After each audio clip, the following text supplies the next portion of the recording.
Very good morning, Radian. Class 11th student. Today we are going to discuss an important topic. You can say journal entry, जिसका आपको इंतज़ार था. आपने सुना होगा ना कि जिसका मुझे था इंतज़ार वो घड़ी आ गई.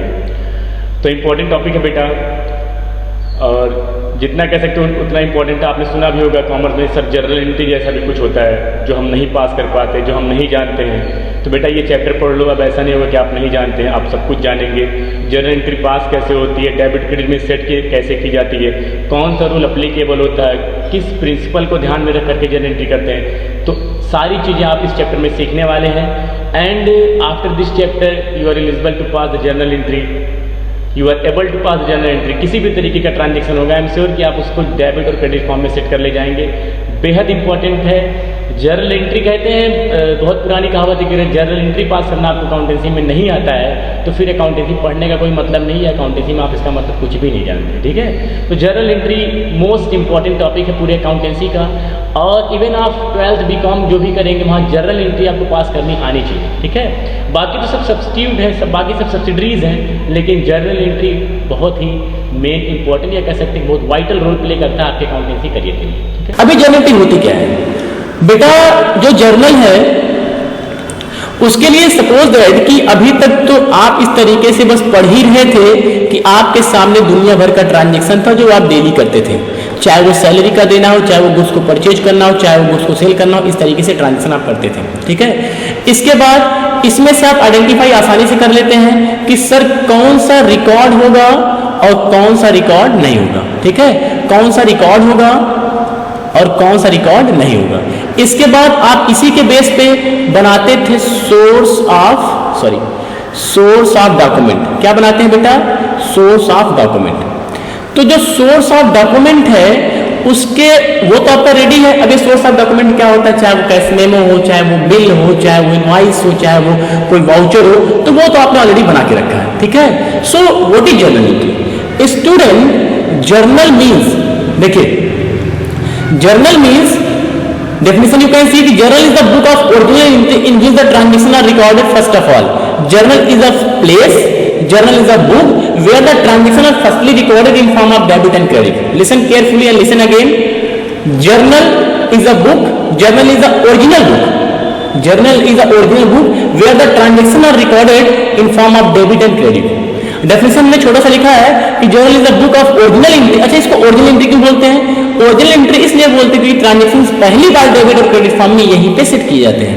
सो first of all, if your transaction are going to convert into debit and credit, that is original entry, that is primary entry. First पहली बार आपने स्टार्ट किया है तो ये आपका होता है जर्नल एंट्री. ठीक है, so journal entry is a book of original entry and which transaction are recorded in form of debit and credit. ठीक है, तो for the purpose of journal entry you have an idea about double entry system. ठीक है, तो चीजें जो है clear होंगी कि सर हम जो है क्या करेंगे, एक कॉपी ले लेंगे और इसी कॉपी में आप जर्नल करते जाएंगे. ठीक है, जर्नल किसका करेंगे?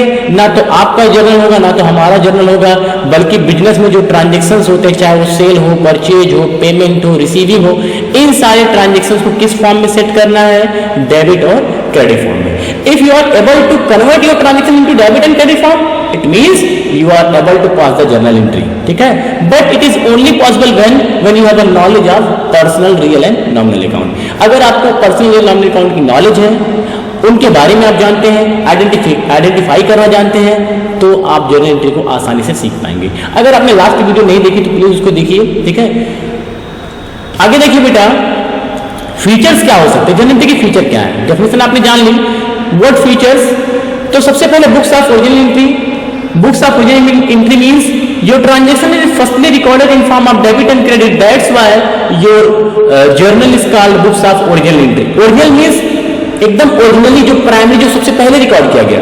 सोर्स ऑफ डॉक्यूमेंट या वाउचर में तो रिकॉर्ड किया ही जाता है, लेकिन जब डेबिट और क्रेडिट फॉर्म में आप सेट करते हैं, दैट इज लीगली एक्सेप्टेबल, तो वो आप ओरिजिनल एंट्रीज को बोलते हैं. रीजन क्या है? Because transaction are firstly recorded in form of debit and credit in the journal. General नहीं, जर्नल. ठीक है, so books of original entry. Second है primary recording and transfer into ledger. Primary recording and transfer into ledger का मतलब क्या है? Student, when you are record a transaction in form of debit and credit, अगर आप debit और credit के form में सेट कर लेते हैं, then you are able to transfer that account या that amount in their respective account, ठीक है, जिसको आपने पढ़ा था पहले ही चैप्टर में क्लासिफिकेशन, तो क्लासिफिकेशन भी यहाँ से पॉसिबल है, ठीक है। So with the help of journal entry, when your original entry ready, when your original entry is ready, when your debit and credit is ready, that debit and credit will be converted into ledger into their respective account. What will be debit side, what will be credit side, तो वो चीजें भी आप जो आगे सीखेंगे। Daily accounting record, आइए ये देखो एक साथ बता देते बेटा। Daily accounting record journal daily base पे रिकॉर्ड होता है, जर्नल डेली बेस पे रिकॉर्ड होता है, ठीक है। आप आज बैठे हैं, आज जो भी सामान बेचा, आज जो भी सामान परचेज किया, जो भी एक्सपेंसेस पेड किया, जो भी इनकम रिसीव किया, that all record in the journal, ठीक है। एक फॉर्मेट मिलेगा आपको, आगे चल करके देखेंगे, उसी में that is debit to that is credit, that is debit to that is credit, आप इस तरीके से सेट करते चले जाएंगे। क्रोनोलॉजिकल का मतलब है डे टू डे मतलब समय के बेस पे, ठीक है, टाइम के बेस पे, ठीक है। 11 तारीख का, 12 का, 13 का, मीन्स 11, 12, 13, 14, जिस तरीके से डेट है उस डेट पे आप जो है जर्नल को डेली टू डेली पास करते जाते हैं। बोला था जो है क्रोनोलॉजिकल ऑर्डर पे ये जो है चलता है।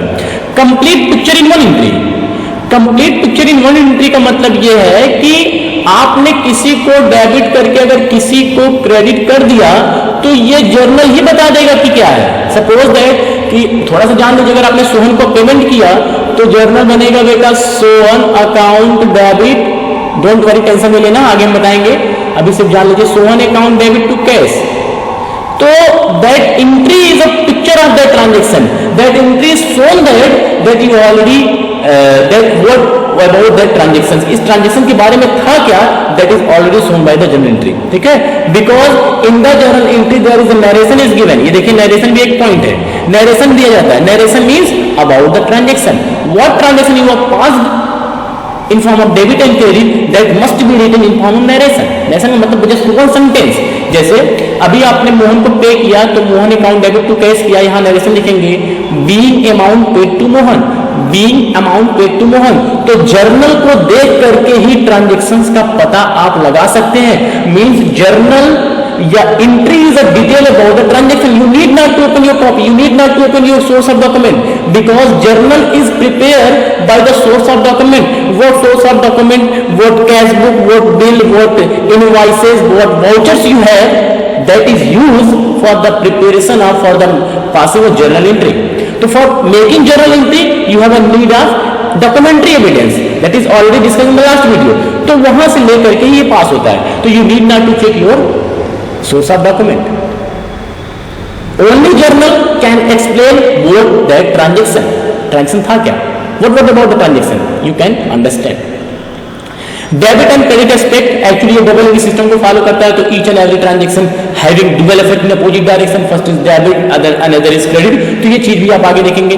कंपाउंड एंट्री भी बताता है। कंपाउंड एंट्री का मतलब है अब ऐसा नहीं है कि आप हमेशा एक ही साथ पास करिए।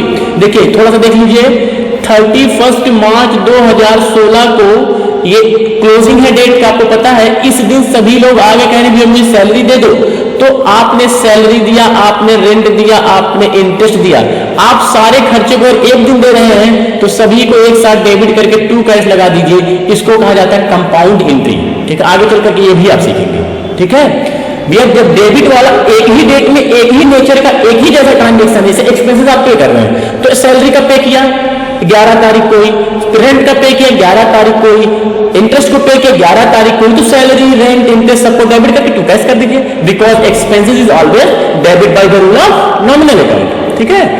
इसके बाद बेटा फंक्शंस क्या हो सकते हैं, सबसे पहले टू कीप क्रोनोलॉजिकल रिकॉर्ड, सबसे पहला फंक्शन भी कर सकते हैं आप, इंपॉर्टेंस भी कर सकते हैं कि journal by the way of journal you have proper record of the transaction and that transaction is based on day to day transaction, that's why your transaction is keep the chronological record. 13 में क्या है means 13 को क्या हुआ, फिर 14 को क्या हुआ, फिर 16 को क्या हुआ। ऐसा नहीं कि 13 के बाद आपको पीछे पेज पलटना, नहीं आगे पलटिए, क्योंकि 14 वाला आगे ही होगा, 14 वाला पीछे नहीं हो सकता, 15 का होगा और आगे होगा, 16 को ऐसे पलट के आप देख सकते हैं। बात समझ आई, क्रोनोलॉजिकल बेस पे चलता है। इसके बाद to analyse the each transaction in debit and credit form, आप सभी ट्रांजेक्शन को डेबिट एंड क्रेडिट फॉर्म में एनालाइज कर सकते हैं कि what about the total debit and respective credit, उसके अगेंस्ट क्या है, क्योंकि ये जो है आप आगे चल करके बैलेंस शीट वगैरह भी बनाएंगे तो वहां भी आपको चीजें काम आएंगे, भी ज्यादा मत सोचिए, बस सुनते रहिए। To provide base of ledger, to provide base of ledger का मतलब आप क्लासीफाई करते हैं, क्या करते हैं, क्लासीफाई। जब आप ट्रांजेक्शंस को क्लासीफाई करते हैं उनके हेड में, उनके रिस्पेक्टिव अकाउंट में, तो आपको डेबिट और क्रेडिट का पता होना चाहिए, क्योंकि हेड कहेगा कि भाई डेबिट को डेबिट में रखो, क्रेडिट को क्रेडिट में रखो। सपोज दैट ये राम का अकाउंट आपने बना लिया, ये राम का लेजर है और ये पोर्शन डेबिट कर दिए, पोर्शन क्रेडिट कर दिए, जैसे आपको मैंने बताया था टी शेप अकाउंट, तो इधर का डेबिट में इधर का क्रेडिट में, तो ये तभी पॉसिबल है when you have already pass the journal entry. By the way of transaction, सिर्फ ट्रांजैक्शंस को देख करके you are not able to enter debit and credit form, but by the way of journal entry, if journal entry is in front of you, you are able to make them post into debit or credit side। इसके बाद है maintain identity of each transaction. अब ये identity क्या होता है, identity का मतलब कि with the help of transaction you can identify what transaction, which types of transaction it is, मतलब वो एक्सपेंस है, क्या है और वो कहां से है, जो चीजें भी आप आइडेंटिफाई कर सकते हैं। तो देखिए क्या लिखा है, to maintain identify the each transaction by keeping complete record of one place. चूंकि आप एक तरीके के ट्रांजेक्शंस को, जैसे परचेज किया, ध्यान से देखिए, सपोज करिए कि आपने परचेज किया, तो परचेज अकाउंट डेबिट, ये चीजें आप सोच रहे होंगे सर ये डेबिट क्यों कर रहे हैं, तो आगे हम सीखेंगे, उसकी दिक्कत मत लीजिए। परचेज आपने किया डेबिट, इसके बाद परचेज करने के बाद आपने किया टू कैश, कि भैया हमने कैश में पेमेंट किया, हमने परचेज किया 10,000 रुपए का और कैश में दिया सिर्फ 8,000 रुपए, तो बोला गया भाई ये 2,000 क्या था, आपने कहा सर 2,000 हमने डिस्काउंट लिया, तो ये 2,000 रुपए। तो कहीं ना कहीं ट्रांजेक्शन आपको पूरे तरीके से क्लियर पिक्चर नहीं शो कर रहा है कि you are purchasing 10,000, you are paying only 8,000, the rest of the 2,000 it is your discount, that is your income, that's why it is credit। तो सारी चीजें जो है वो जर्नल से ही क्लियर हो जाती है। Okay student, so I think कोई डाउट नहीं होना चाहिए आपके दिमाग में कि जर्नल होता क्या है, ठीक है बेटा। अगर हम एक बार जर्नल की फिर से बात करें तो ये जो जर्नल है, ये जो जर्नल एंट्री है, ये सिर्फ जो स्मॉल बिजनेस है उन्हीं के लिए पॉसिबल है, स्मॉल बिजनेस, ठीक है। जो बिग साइज के बिजनेस हैं वो बिग साइज के बिजनेस जर्नल एंट्री फॉलो नहीं करते। रीजन क्या है, सर आपने तो कहा था फॉलो करना, नहीं फॉलो करेंगे, क्या रीजन है बेटा। जो स्मॉल बिजनेसमैन होते हैं where the transaction is very less, ये where the transaction is limited, जहां पे लिमिटेड ट्रांजेक्शन है कि सपोज दैट एक दिन में 100 ट्रांजेक्शन हो रहे हैं, तो 100 ट्रांजेक्शन की जर्नल एंट्री एक दिन में पॉसिबल है, तो भी जो है आपकी कॉपी भरती चली जाएगी। लेकिन अगर बड़े साइज का बिजनेस है तो एक दिन में 10,000 ट्रांजेक्शन हो रहे हैं, तो वो लोग क्या करते हैं, इस जर्नल की जगह पे यूज करते हैं सब जर्नल, ठीक है। क्या, सब जर्नल, ये सब हेड कह सकते हैं इसको। तो जर्नल का सब हेड क्या होता है, अलग से, जैसे अभी एक जर्नल था तो जर्नल में लिख रहे थे सभी को, कैश नेचर का ट्रांजेक्शन, क्रेडिट नेचर का transaction, purchase, sale, purchase return, sale return, expenses, income, that all record in the journal. But अगर आपकी बड़े साइज का बिजनेस है तो आप एक काम करिए, 4-5 कॉपी ले लीजिए, 4-5 कॉपी ले लीजिए और इस कॉपी में कह दीजिए ये भी कैश, ये आपका जो है कैश बुक है, ये आपका परचेज बुक है, ये आपका सेल बुक है, ये आपका परचेज रिटर्न है, ये सेल, इस तरीके से कर लीजिए, ठीक है। तो वो अलग अलग से जो है सब जर्नल लग सकते हैं, ठीक है। जैसे cash book, purchase book, sale book, purchase return book, sales return book, bills receivable book, तो वो अलग से बुक ले लेते। तो ये भी आपको आगे चल के पढ़ना है, जिसका नाम होता है सब्सिडरी बुक। कौन सा बुक बेटा, सब्सिडरी बुक। तो सब्सिडरी बुक मीन्स सहायक पुस्तकें।